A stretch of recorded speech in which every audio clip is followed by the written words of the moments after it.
when you do the math, there are 10 years left.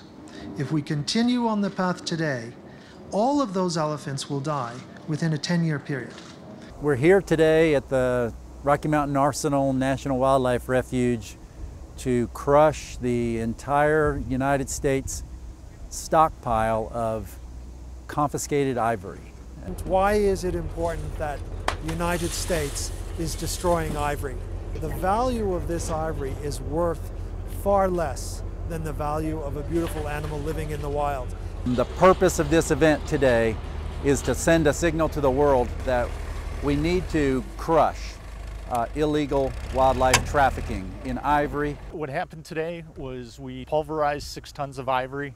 The ivory that we've accumulated, we would pick it up, put it in a front end loader, take it over to the rock crusher, and it would pulverize it into little pieces probably about the size of a dime.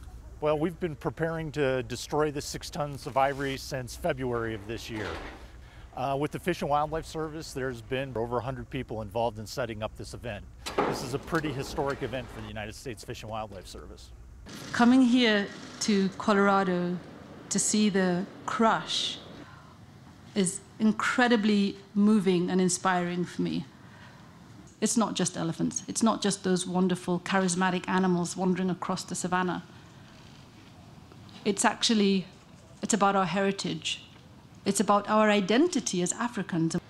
Piled around us, behind us, is some 6 tons of ivory. And what you see here is a fraction of the worldwide traffic, illegal traffic in ivory.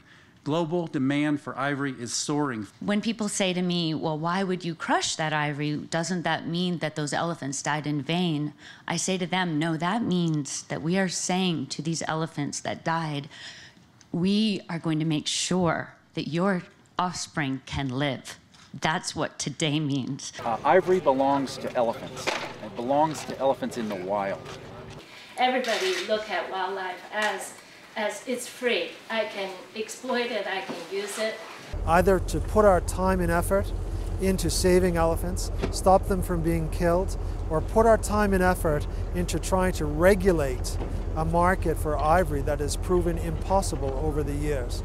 The legal trade in ivory is a convenient loophole for dealers in illegal ivory. And this is a law enforcement event, and what we're trying to show is there's organized criminal cartels and syndicates getting involved in the ivory trade, and we're trying to send the message that there's no value to illegal ivory. And the dimension of illegality that's at stake here is huge.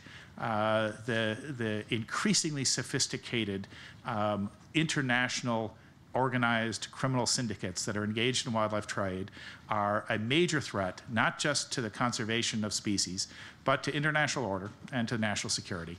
How will we answer the question when our grandchildren ask why there are no elephants remaining in the wild? Will they be proud of us when we say it was more important that we can own beautiful things than for beautiful things to roam in spectacular places?